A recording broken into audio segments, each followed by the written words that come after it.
Football at Highland Springs is a little bit different than most places. It's about culture. It's about community. It's about family. And that means a little bit more for head coach Lauren Johnson and his son, Brennan Johnson, this year. I will say this is my youngest son last year. He's been around these kids, and I've known these kids since they were 8 years old. So that does a little bit to you emotionally when your son plays on your team, and then those guys come over to your house and hang out.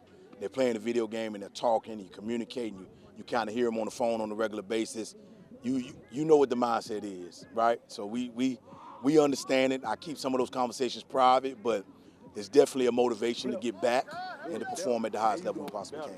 When I go home, he's just dad again, But when we get here at the school, it's just business for real. So it's not, it's like two people in one, basically.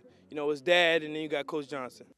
Dad and Coach Johnson and son and Brennan Johnson both have one goal in mind. We had 2 losses last year to 2 teams that won the state championship. That shows you that we're close. But close is only good in hand grenades, horseshoes, and marbles. So nobody likes to be close around here. We want to win it. It's all or nothing. It's state championship or bust. That's really how we see it. The Springers will have a new quarterback, Nelson Lang, but with 11 returning starters and, as usual, oodles of talent. Johnson, and the Springers could make this season extra special. In fact, Brennan even had advice for his father in the upcoming year. He said, enjoy it while you can.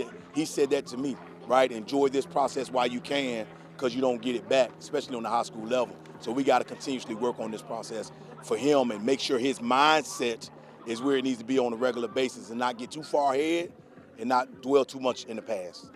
Ahead for the Springers, their first regular season game at Manchester, August 29th.